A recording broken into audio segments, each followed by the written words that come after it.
Students, I am going to describe you the second topic of the first chapter of history, rise of nationalism in Europe. So, the making of nationalism in Europe is the second topic. I told you in the earlier video that meaning of nation, okay, which was given by Ernst Renan, that a nation becomes a nation only because of the sacrifice, devotion, and the feeling of the patriotism by its people. If you will look at here, that in mid 18th century in Europe, there were no nation state as we know them today. Mid 18th century तक कोई भी nation state नहीं था. Means there was no single country which was ruled by a single authority in all over Europe, and the people of the Europe were not governed by a uniform system. Okay, it means that in the different countries of the Europe, in those different countries, the different areas of those countries were governed by the different types of authorities, different types of rules and regulations. We will discuss it in later stage. Some important dates are given here. In 1797, Napoleon invades Italy and the Napoleonic Wars began. 1814-15, fall of Napoleon. 1848, revolution in Europe. 1859 to 70, unification of Italy. 1866 to 71, unification of Germany. So these are the different dates which are having some importance. Okay, what we know today as Germany, Italy and Switzerland were divided into kingdoms, duchies and cantons whose rulers had their autonomous territories. देखिए वही बात आई जो मैंने अभी discuss की, that as today we know about Germany, Italy and Switzerland as a independent nation, but till the mid 18th century there was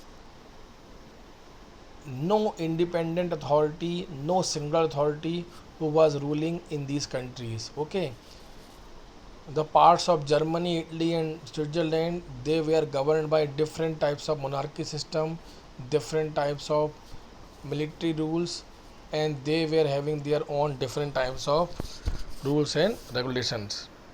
क्या मतलब हुआ कि जर्मनी, इटली, स्विट्ज़रलैंड और भी कई यूरोपियन कंट्रीज़ थी जहाँ पर इनकी कंट्री के अलग अलग पार्ट पर ही अलग अलग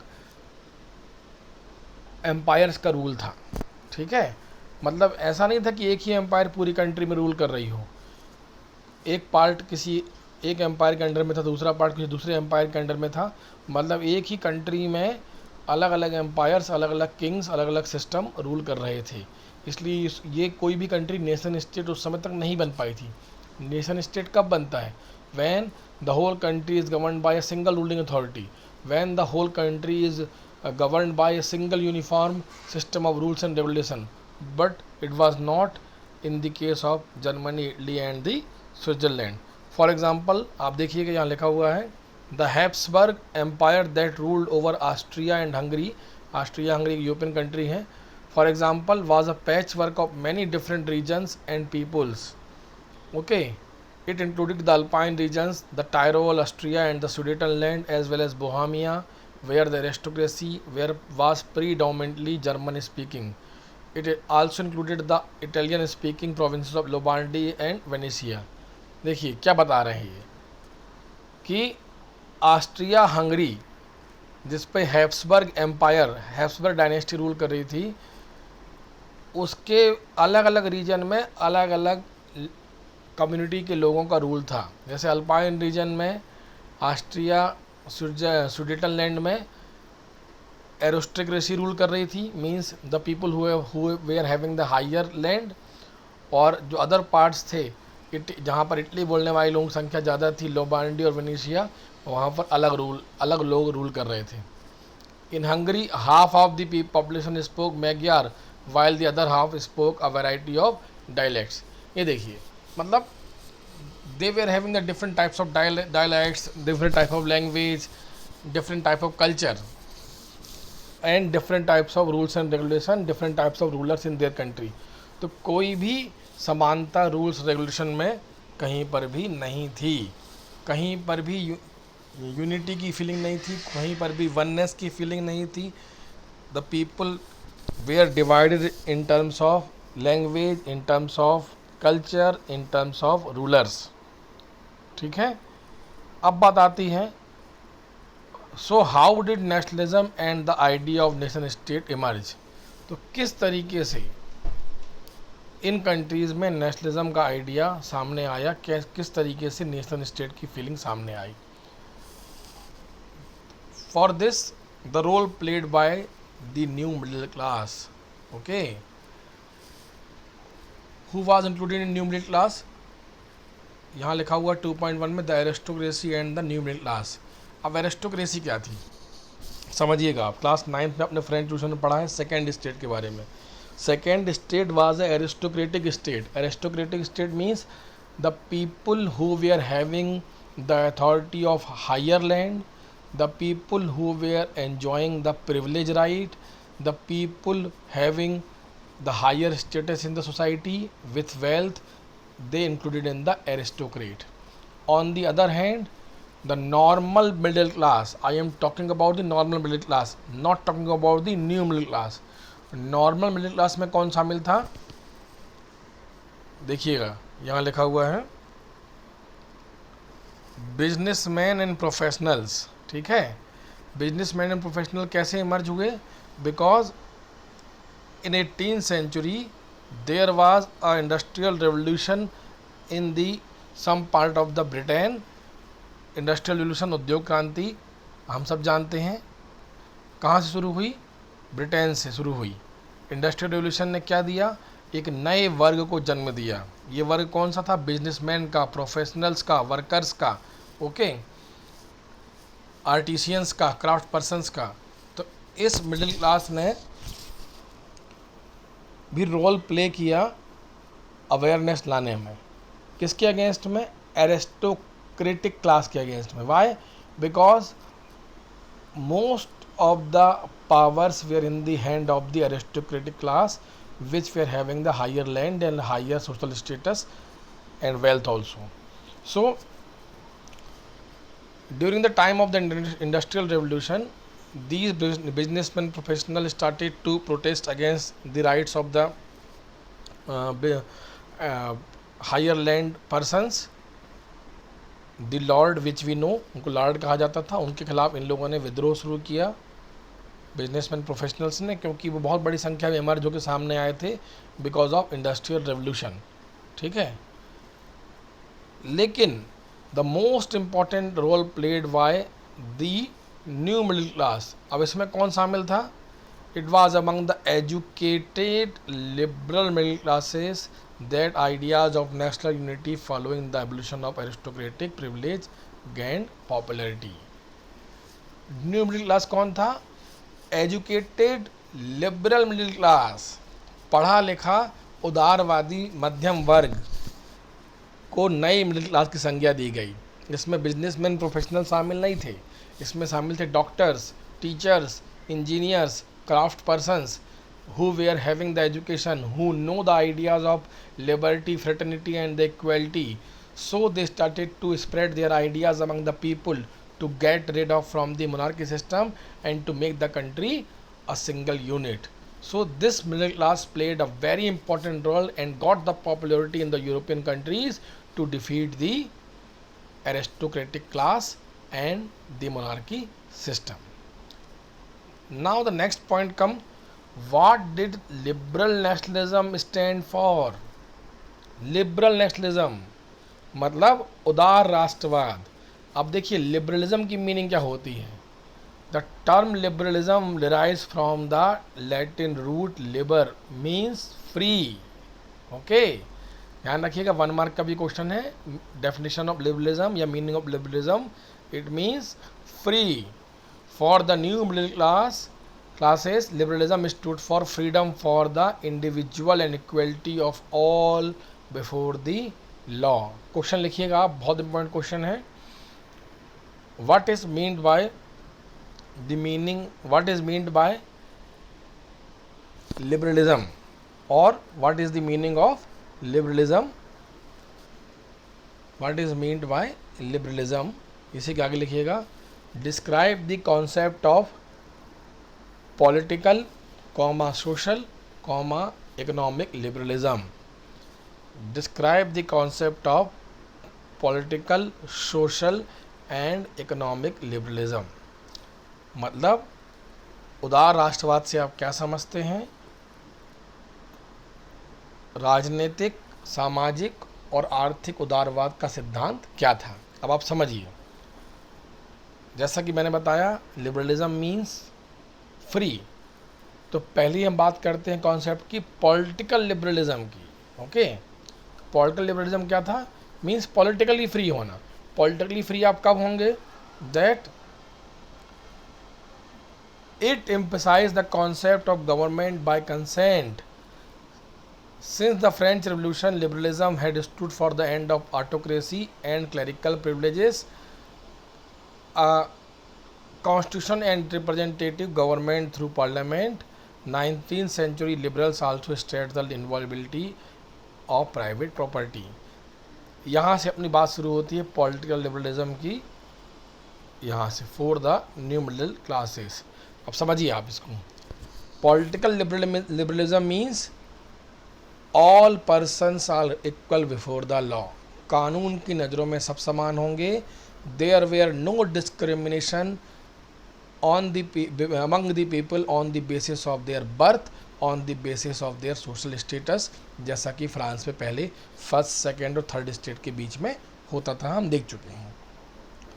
सो पॉलिटिकल लिबरलिज्म का पहला सबसे मोस्ट इम्पॉर्टेंट कॉन्सेप्ट क्या है, इक्वलिटी का, इक्वलिटी बिफोर द लॉ।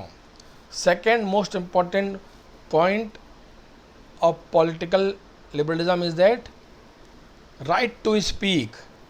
यहाँ नहीं लिखा होगा, मैं आपको समझा रहा हूँ, ध्यान समझिएगा। right to speak, right to speak that every person has the right to express its views। हर व्यक्ति को बोलने की आज़ादी हो। यदि सरकार, यदि हमारा रूलिंग सिस्टम कुछ गलत काम कर रहा हो तो ऐसा नहीं है कि उनकी आवाज़ को दबा दिया जाए। they should have the right to voice against the misconduct of the government। ऐसा फ्रांस में और अदर यूरोपियन कंट्रीज में उस समय नहीं होता था। सेकेंड थिंग हमने बताई आपको, right to express the views. Third point political liberalism में क्या आएगा, to end the privilege rights given to the aristocratic and the clergy people. जो फर्स्ट और सेकेंड स्टेट थे उनको जो विशेष अधिकार दिए गए थे उनको भी एंड करना, ताकि सभी लोग बराबर हो जाएं। जैसे कि हमने देखा कि फर्स्ट और सेकेंड स्टेट को नेशनल असेंबली में फ्रांस में वोट डालने का अधिकार था, लेकिन थर्ड स्टेट जो पीसेंट वर्कर जिसमें थे, सबसे ज़्यादा संख्या उन्हीं की थी, लेकिन उसमें से केवल एक ही वोट काउंट होता था।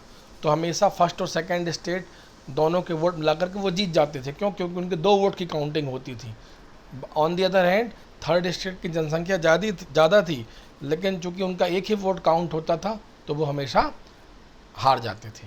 तो ऐसा नहीं होना चाहिए। Political liberalism emphasizes on this only, that all the privilege right, all the special rights given on the basis of the status should be abolished।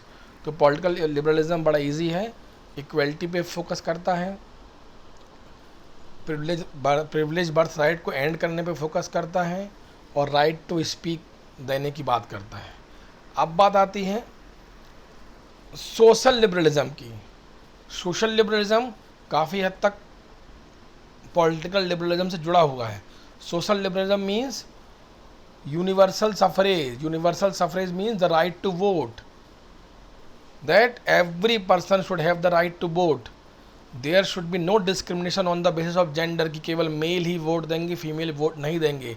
there should not be any discrimination on the basis of the people's wealth status कि केवल rich person ही vote देंगे, poor vote नहीं देंगे।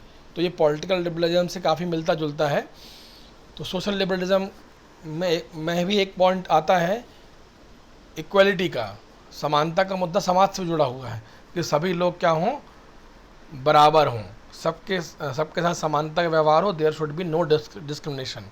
ये आगे लिखा हुआ देखिएगा, you will recall that in revolutionary France which mark the first political experiment in liberal democracy, the right to vote and to get elected was granted exclusively to property owning man. ये हम देख चुके हैं class 9th में, that only the people having the higher wealth, the people who were paying the taxes, they were given the right to vote. On the other hand, men without property and all women were excluded from political rights.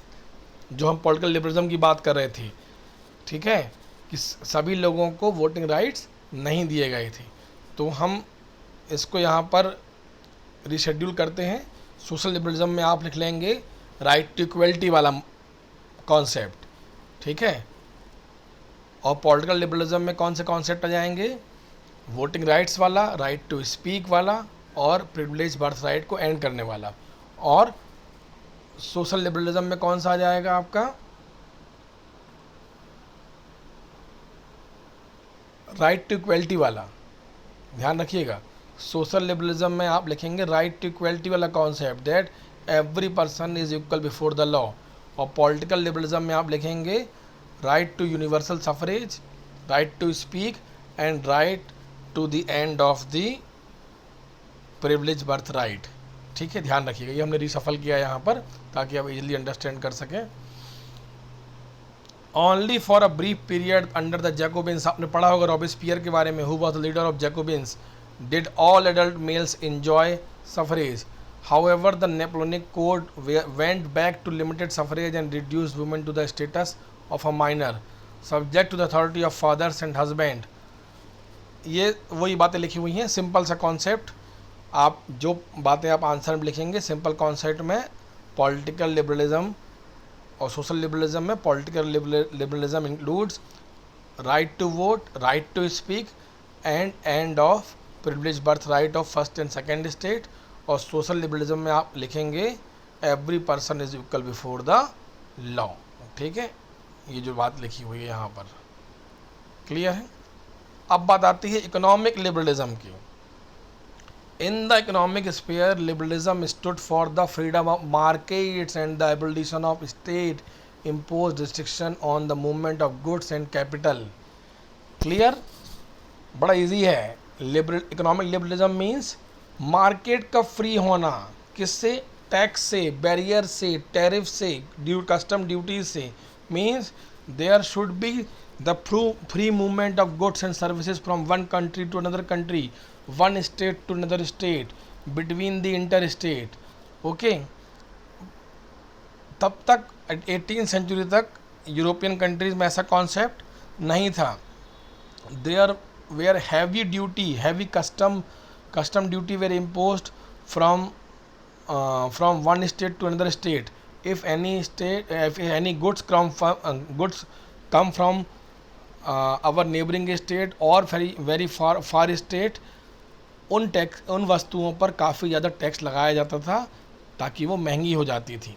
लेकिन इसी बात की चर्चा की गई कि एक ही country के अंदर जो डिफरेंट स्टेट्स हैं उनमें कोई भी टैक्सेशन ना किया जाए, उनमें कोई इंटर स्टेट ड्यूटी या इंटर स्टेट टैक्सेस ना लगाए जाएं और गुड्स और सर्विसेज का मूवमेंट फ्री हो सके। ठीक है, और मार्केट्स इंटरकनेक्ट हो सकें। जैसे आज इंडिया में देखिए आप, सारे मार्केट इंटरकनेक्ट हैं, हम कहीं से भी कोई चीज़ें मंगवा सकते हैं। During the 19th century this was a strong demand of the emerging middle class that there should be free market and there should be no taxes on the goods and services in the country. Let us take an example of the German speaking regions in the first of the 19th century. Napoleon's administrative measures had created out of countless small principalities a confederation of 39 states. ध्यान रखिएगा आप, मैं इसको बड़ा easy शब्दों में समझा रहा हूँ कि नेपोलियन ने जितने भी एरियाज़ में रूल किया उनका एक कन्फेडरेशन बनाया गया, उनका एक ग्रुप बनाया गया, उसमें 39 स्टेट थी। ठीक है, whatever the areas ruled by the Napoleon, they were combined into a group of 39 states. अब आप आगे देखिए, each of these possessed its own currency and weights and measures। सोचिए आप, सारे का रूलर 39 स्टेट्स का नेपोलियन था, लेकिन हर एक एरिया की, हर एक लैंड की, हर एक यूनिट की अपनी करेंसी होती थी, हर का वेट और मेजरमेंट का तरीका अलग अलग होता था। ठीक है। अब merchant travelling in 1833 from Hamburg to Nuremberg, ये जर्मनी की प्लेसेस हैं, to sell his goods would have to pass through 11 customs barrier and pay a custom duty of about 5% at each one of them। सोचिए, यदि Hamburg से Nuremberg जाना है हमको Germany में, एक स्टेट दूसरे स्टेट, तो 11 जगह पर उसको कस्टम बैरियर का सामना करना पड़ता था। ठीक है। और हर जगह पर उसको 5% कस्टम ड्यूटी देनी पड़ती थी। तो 55% तो उसकी वस्तु, उसका गुड्स ऐसे ही महंगा हो गया। Why? Because each area were having their own currency and different types of weights and measurement system। आगे देखिए, duties were often levied according to the weight or measurement of the goods। as each region had its own system of weights and measurements, this involved time consuming calculation also। सोचिए आप, मतलब एक चीज़ को मापने का तरीका हर स्टेट में अलग अलग था। ठीक है। तो बहुत टाइम लगता था, ड्यूटी भी अलग अलग लगाते थे, क्योंकि किसी जगह पर किसी चीज़ की काउंटिंग कम मेजरमेंट में होती थी और वही चीज़ किसी दूसरी जगह पर उसका मेजरमेंट ज़्यादा आता था। तो इसलिए वेरिएशन काफ़ी बढ़ गया, काफ़ी टाइम भी लग जाता था और काफ़ी ड्यूटी भी उनको देनी पड़ती थी। Duty means tax. For example इन्हें दिया हुआ है, the measure of cloth for example was the ell which in each region stood for a different leg.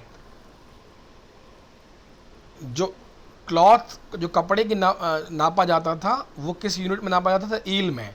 लेकिन ईल की भी जो मेजरमेंट था वो हर रीजन में अलग अलग होता था। जैसे an ell of textile material bought in Frankfurt Germany would get you 54.7 metre of cloth, और दूसरी जगह फ्रैंकफर्ट में एक ईल में 54.7 सेंटीमीटर कपड़ा आता था। मेंज में वही कपड़ा एक ईल में 55.1 सेंटीमीटर आता था, और न्यूरेमबर्ग में 65.6 एंड फ्रीबर्ग में 53.7 सेंटीमीटर। सोच लीजिए आप, all these Frankfurt, mange, Nuremberg, Freiburg, all they were under the Napoleon rule, but they were having their different types of measurement system। That's why it took a lot of time for the movement of goods and services to reach from one place to another place, and they had to pay a lot of taxes also। तो पहले कोई free market नहीं था, कई सारी custom duty थी, कई सारे टैक्सेस लगते थे। तो न्यू मिडिल क्लास ने मांग उठाई कि इस पूरे सिस्टम को ख़त्म किया जाए और एक ही मेजरमेंट, एक ही वेट सिस्टम पूरी कंट्री में अडॉप्ट किया जाए और पूरी कंट्री में एक ही प्रकार का टैक्सेशन किया जाए, ताकि गुड्स एंड मूवमेंट्स का फ्री मूवमेंट्स हो सके। ठीक है। Such conditions were viewed as obstacles to economic exchange and growth by new commercial classes who argued for the creation of unified economic territory allowing the unhindered movement of goods and capital। ये काम की बात है, यहाँ पे underline करके यहाँ पे बुक में लिखिए, कॉपी में लिखिएगा। इन 1834 जो डिमांड की थी इन लोगों ने कि ये सारे कस्टम ड्यूटी हटाई जाएँ, different types of weights and measurements उनको रिमूव किया जाए, गुड्स एंड सर्विसेज का मूवमेंट फ्री किया जाए, उनकी डिमांड को देखते हुए 1934 में एक अच्छा काम किया गया। इन 1834 में एक अच्छा काम किया गया। कस्टम यूनियन और जोलेवरियन, कस्टम यूनियन जिसका नाम था क्या था? Zollverein was formed at the initiative of Prussia. Prussia Germany का पुराना नाम है, आप ऐसे समझ सकते हैं। And joined by most of the German states. The union abolished tariffs barrier and reduced the number of currencies from over 30 to 2 only. ठीक है। जोल्वेराइन जो कस्टम यूनियन बनाया गया 1834 में प्रशा की पहल पे, जैसा मैंने बताया प्रशा जर्मनी का पुराना नाम है, ये जर्मनी का बहुत बड़ा पार्ट पहले प्रशा कहलाता था। तो प्रशा ने इनिशिएट किया इस यूनियन को बनाने का। तो इस यूनियन में बहुत सारे जर्मन स्टेट जुड़ गए जिन पर पहले नेपोलियन का रूल था, और उन्होंने सारी कस्टम ड्यूटी जो पहले 30 लगती थी उनको रिड्यूस करके 2 कर दिया। ठीक है। जो currency, I should say currency, जो 32 करेंसी चलती थी अलग अलग स्टेट में, उन सारी करेंसीज को डिज़ोल्व करके ओनली 2 करेंसी पर वो ले आए, ताकि गुड्स और सर्विसेज का मूवमेंट क्या हो सके, फ्री तरीके से हो सके। ठीक है। The creation of network of railways further stimulated mobility, harnessing economic interest to national unification. Railway का नेटवर्क बनाया गया ताकि गुड्स का मूवमेंट फास्ट तरीके से हो सके। A wave of economic nationalism strengthen the wider nationalist sentiments growing at the time. ठीक है। सो दिस इकोनॉमिक नेशनलिज्म की फीलिंग ने, इकोनॉमिक लिबरलिज्म की फीलिंग ने काफ़ी ज़्यादा हेल्प की डिफरेंट टाइप की करेंसीज़ को कम करने में, जो हमने डिस्कस किया कि जो करेंसी की संख्या 32 से घटकर 2 हो गई थी, सारी कस्टम ड्यूटी हटा दी गई थी, और जो कस्टम यूनियन जोल्वेराइन बना था, उन्होंने केवल एक सिंगल कस्टम ड्यूटी या एक सिंगल प्रकार का टैक्सेशन ही गुड्स पर लगाया था, ताकि लोगों को, मर्चेंट्स को, ट्रेडर्स को कोई प्रॉब्लम ना हो।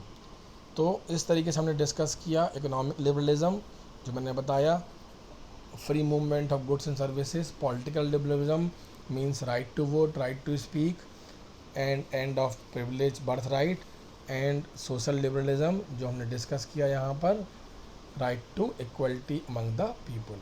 ओके, सो ये क्वेश्चन आप अपनी कॉपी में करेंगे, और नेक्स्ट टॉपिक कल हम डिस्कस करेंगे 2.3 a new conservatism after 1815। Thank you.